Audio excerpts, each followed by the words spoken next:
तो इस वीडियो में हम लोग बात करेंगे भारत की जनसंख्या नीति का सफर क्या रहा, किस तरह से ये परिवार नियोजन से चल करके महिला सशक्तिकरण की ओर बढ़ा। ठीक है, तो जैसे कि हमें ज्ञात है कि भारत ऐसा पहला देश था जिसने क्या किया था, सर्वप्रथम परिवार नियोजन कार्यक्रम को शुरू किया था आजादी के जस्ट बाद प्रथम पंचवर्षीय योजना के दौरान।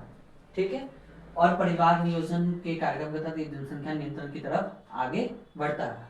लेकिन समय के साथ हम देखते हैं कि भारत ने क्या किया, अपने दृष्टिकोण तथा लक्ष्यों में क्या किया, परिवर्तन किया, है ना। तो हम इन सभी चीजों को समझने का प्रयास करेंगे। ठीक है, अगर हम भारत की जनसंख्या नीति के सफर को देखना चाहे 1952 से लेकर के वर्तमान तक तो हम इसको 3 कालखंडों में बांट करके देख सकते हैं। पहला 1950 से 70, दूसरा 1977 से 90 और तीसरा 1990 के पश्चात। ठीक है, चलिए सबसे पहला हम लोग समझेंगे 1950 से 70, 1950 से 70 के बीच। ठीक है, जैसे भारत आजाद हुआ, ठीक है, तो धीरे धीरे पहले ही पंचवर्षीय योजना में क्या प्लान बनाया गया, प्रथम पंचवर्षीय योजना में प्लान बनाया गया कि धीरे धीरे हम लोग क्या करेंगे, जनसंख्या नियंत्रण को देखेंगे, है ना। धीरे धीरे हम लोग जनसंख्या नियंत्रण को देखेंगे। उसके बाद यह धीरे धीरे तीसरी पंचवर्षीय योजना में 1966 के आसपास क्या हुआ, ये तेज हो गया, है ना। जनसंख्या नियंत्रण का जो ये नीति है वो काफी तेज होता है। गांव-गांव में लोगों को भेजा जा रहा था, लोगों को समझाया जा रहा था कि जनसंख्या नियंत्रण काफी जरूरी है, परिवार नियोजन काफी जरूरी है ना। लेकिन जनसंख्या नियंत्रण नहीं हो पा रहा था। इसी बीच में इंदिरा गांधी सरकार के द्वारा 1976 में देश की पहली राष्ट्रीय जनसंख्या नीति लागू की जाती है ना, लागू की जाती है। और इसका जो लक्ष्य होता है ये होता है कि लक्षित परिवार नियोजन, अर्थात जो भारत है वो बढ़ता है लक्षित परिवार नियोजन की तरफ, है ना। और ये आपातकाल के दौरान लागू किया गया। ठीक है, इसमें मेन फोकस क्या था कि किसी तरह से जनसंख्या को नियंत्रण करना है। तो मुख्य उद्देश्य क्या था, जनसंख्या नियंत्रण करना और जनसंख्या को घटाना, है ना। अब इसके लिए जो हमारा जो दृष्टिकोण रहा वो कैसा रहा, है ना। तो हमने जनसंख्या को समस्या माना। जनसंख्या क्या है, हमारे लिए समस्या है ना, तो इसे हमें कम करना है। अब इस नीति के तहत क्या किया गया, बहुत बड़े स्केल पे परिवार नियोजन कार्यक्रम को शुरू किया गया। ठीक है, ओके। इसमें जो मेन लक्ष्य था कि विवाह का जो आयु है वो बढ़ाया जाए, जन्म दर को कम किया जाए, प्रजनन दर को कम किया जाए। इन आदि लक्ष्यों के तहत ये क्या हुआ, आगे बढ़ता है देश की पहली राष्ट्रीय जनसंख्या नीति। ठीक है, उसके बाद सरकार का आदेश होता है कि प्रत्येक राज्य क्या करे कि नसबंदी कार्यक्रम को पूरे राज्य में चलाए। इसके लिए जगह जगह पे राज्यों में क्या लगाया गया, शिविर लगाया गया। जगह जगह पे क्या लगाया गया, शिविर लगाया गया। और इस शिविर के माध्यम से क्या प्रयास किया गया, लोगों की नसबंदी करने का।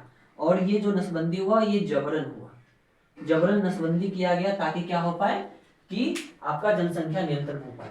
यह काफी हद तक सक्सेसफुल भी होता है, किंतु इससे जन आक्रोश काफी बढ़ जाता है। जो यहाँ के जो लोग हैं वो क्या हो जाते हैं, विरोध करना शुरू करते हैं। और फलतः हमें क्या देखने को मिलता है कि इंदिरा गांधी का सरकार गिरता है और भारतीय जनता पार्टी क्या आती है, शासन में आती है। ठीक है, अब इस जन आक्रोश के देखते हुए अब भारत में क्या होगा कि जो ये जनसंख्या नीति बनाया गया था 1976 में, देश की पहली राष्ट्रीय जनसंख्या नीति, अब इसमें थोड़ा सा बदलाव आता है ना। तो अब हम लोग दूसरे चरण में प्रवेश करते हैं 1977 से लेकर के 1990 के चरण में। ठीक है, इसमें हमने क्या नाम दिया था, जनसंख्या नियंत्रण या परिवार नियोजन कार्यक्रम नाम दिया था अपने कार्यक्रम को। ठीक है, लेकिन आक्रोश को देखते हुए जो केंद्र सरकार ने क्या रणनीति बनाया कि इसका नाम पहले बदला, ठीक है, और नाम बदल के रख दिया गया परिवार कल्याण योजना, ठीक है। तो 1977 में क्या लाया गया, परिवार कल्याण योजना लाया गया, है ना, जिसमें जो परिवार नियोजन है, परिवार नियोजन है, इसे स्वैच्छिक बना दिया गया, इसे स्वैच्छिक बना दिया गया कि लोग अपनी मर्जी से क्या करेंगे, परिवार नियोजन करेंगे, ठीक है। उसके बाद इसका मेन लक्ष्य क्या था कि छोटे परिवार को प्रोत्साहन देना, छोटे परिवार को प्रोत्साहन देना, और हमारा जो दृष्टिकोण है यहाँ पे क्या हो जाता है, बदल जाता है, यहाँ पे जबरन के जगह क्या हो जाता है, आपका स्वैच्छिक हो जाता है, क्या हो जाता है, स्वैच्छिक। और ये मान के चला जाता है कि जनसंख्या मेरे लिए क्या है, समस्या नहीं है बल्कि चुनौती है, क्या मान के चला जाता है, जनसंख्या मेरे लिए चुनौती है, ठीक है। तो ये माना गया परिवार नियोजन, परिवार कल्याण योजना के तहत, ठीक है। इसमें फिर मुख्य बात क्या कहा गया, इसमें नारा दिया गया छोटा परिवार, छोटा परिवार सुखी परिवार, छोटा परिवार सुखी परिवार का नारा दिया गया। उसके बाद जो आशा है, जो आशा महिलाएं हैं, वो गांव-गांव जा करके छोटे छोटे एरिया में जा जाकर महिलाओं को समझाती थी कि परिवार नियोजन क्या क्यों जरूरी है, छोटा परिवार होने से क्या क्या लाभ है, आदि चीजों को समझाया गया। अर्थात क्या हुआ कि लोगों को जागरूक बनाने का प्रयास किया गया। नेक्स्ट इसमें क्या किया गया, लोगों को जागरूक बनाने का प्रयास किया गया। उसके बाद बहुत सारा प्रचार, नुक्कड़ पर नाटक दिखाया जाता था कि हाँ परिवार नियोजन से क्या क्या लाभ होगा। इस तरह से हमने परिवार क्या जनसंख्या नियंत्रण का प्रयास किया 1990 में, ठीक है। उसके बाद एक बहुत प्यारा सा मोड़ आता है हमारे जनसंख्या नीति में 1990 के पश्चात, है ना। 1990 के पश्चात क्या होता है, हमारी जनसंख्या नीति में एक बहुत प्यारा सा मोड़ आता है, और यहाँ से हमारा शुरू हो जाता है जनसंख्या नीति का तृतीय चरण भारत के अंदर, ठीक है। जनसंख्या नियंत्रण का तृतीय चरण, पहला हमने समझा 1950 से लेकर के 70, दूसरा हमने समझा 1977 से लेकर 1990, ये दशक है, यानी 70 से 80 तक पूरा चलेगा, ठीक है, 90 के दशक तक, और ये 90 के दशक से शुरू होकर के वर्तमान तक चलता आ रहा है, ठीक है। एक घटना होती है साल 1994 को एक सम्मेलन होता है, अंतरराष्ट्रीय सम्मेलन ICPD का, ठीक है, अंतरराष्ट्रीय जनसंख्या विकास प्रोग्राम नाम से एक कार्यक्रम चलता है, और इसमें कहा जाता है कि जो महिला है, महिला को बढ़ावा दो, है ना। उसके बाद चाइल्ड एंड रिप्रोडक्टिव हेल्थ को सुधारो, है ना, ये सब जनसंख्या नियंत्रण के लिए काफी आवश्यक है। इस वजह से क्या होता है कि भारत में अब क्या होता है, भारत की जो दृष्टिकोण होती है वो अब चेंज होता है ना। अब जहां तक अभी तक हम लोग प्रयास कर रहे थे जनसंख्या नियंत्रण को करने का, अब हमने शुरू किया महिला सशक्तिकरण। क्या शुरू किया, महिला सशक्तिकरण कार्यक्रम शुरू किया, है ना। और हमारे पास आता है न्यू पॉपुलेशन पॉलिसी 2000, है ना, न्यू राष्ट्रीय नीति आती है 2000 की, जिसमें महिला सशक्तिकरण में क्या दिया जाता है, जोर दिया जाता है ना। अभी तक मेरा मुख्य लक्ष्य क्या होता था, जनसंख्या को नियंत्रण करने का अलग अलग प्रयास, लेकिन अब हम लोग क्या मान के चल रहे हैं कि भाई हमको, मेरा मेन लक्ष्य जनसंख्या नियंत्रण नहीं होगा बल्कि महिला सशक्तिकरण होगा। इसके लिए क्या किया गया, महिलाओं को शिक्षा, महिलाओं को शिक्षित करना है ना, उनको जागरूक करना है, उनकी आर्थिक स्थिति को क्या करना है, सुधारना है, ठीक है।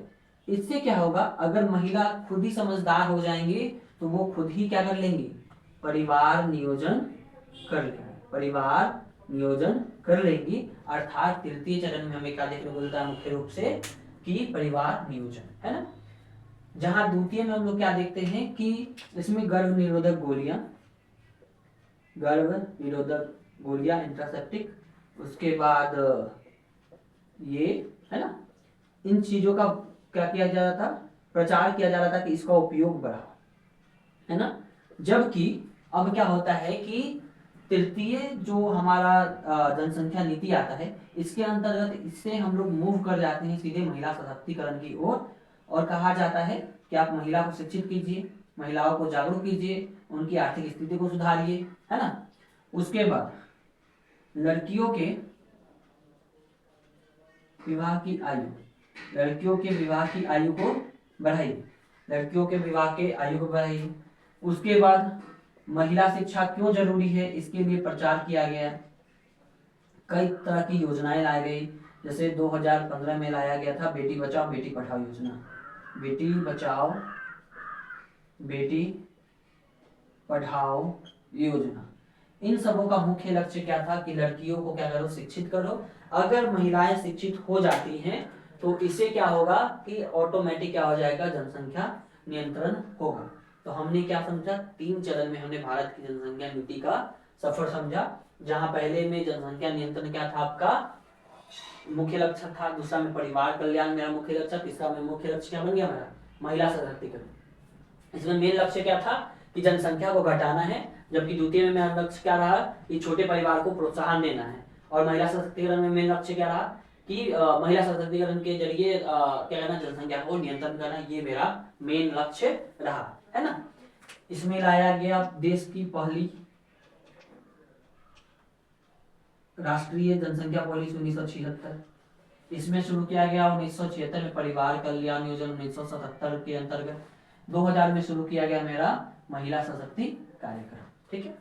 तो इस तरह से हम क्या किए, धीरे धीरे धीरे धीरे हम लोगों ने क्या किया, सफर तय किया 1952 से लेकर के वर्तमान तक, ठीक है। तो हम ऐसे ही एग्जाम में भी अपना उत्तर लिखेंगे 3 भागों में विभक्त करके, ठीक है। अब हमारा जो अंतिम क्या होगा, निष्कर्ष जो होगा, निष्कर्ष में हम क्या बोलेंगे कि भारत की जो जनसंख्या नीति का सफर रहा वो बहुत ही दिलचस्प रहा, है ना। जहां पे हमने शुरू में क्या प्रयास किया था कि जनसंख्या को नियंत्रित करना है, ठीक है। जो अब क्या हो गया, वो वहां से चेंज होकर के हमने क्या किया, अब महिला शिक्षा और विकास की तरफ ध्यान दिया, और हमने जनसंख्या को क्या लिया, एक अपॉर्चुनिटी लेकर के चला कि मेरे लिए जनसंख्या क्या है, एक अपॉर्चुनिटी है, और किस तरह से हम उसका सदुपयोग कर सकते हैं, यानी उसका लाभ उठा सकते हैं। इस तरह से मेरा भारत की जो जनसंख्या नीति होती है वो क्या होती है, बदलती हुई दिखती है। जहां तक शुरुआत में जो था जनसंख्या नियंत्रण मुख्य लक्ष्य रहा, वहीं दूसरा में जो था मेरा महिला सशक्तिकरण मुख्य लक्ष्य बन गया, और जनसंख्या नीति के केंद्र में कौन आ गया, महिला सशक्तिकरण, और माना गया कि अगर महिला सशक्तिकरण के लक्ष्य को हासिल कर लेते हैं तो मेरा जो जनसंख्या है वो ऑटोमेटिक क्या हो जाएगा, नियंत्रित हो जाएगा। इस तरह से हम इस प्रश्न के उत्तर को क्या करेंगे, समाप्त करेंगे।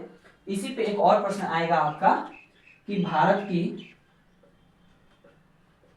जनसंख्या नीति क्या थी और इसके क्या आउटकम है, आउटकम मतलब कि क्या इसके परिणाम है, ठीक है। तो आप इसी को चिपका सकते हैं वहां पे भी प्रश्न में, है ना। बस इसमें क्या क्या नीति है, बस उसी को उठा के क्या कीजिए वहां पे चिपका दीजिए, तो आपका ये उत्तर भी क्या हो जाएगा, समाप्त। इससे क्या क्या आउटकम रहा, परिणाम रहा, इसको हम एक अलग वीडियो में डील कर लेंगे। तो ये क्वेश्चन भी हमारा क्या हो जाएगा, सॉल्व हो जाएगा इसी के आधार पे, ठीक है। धन्यवाद, राधे राधे।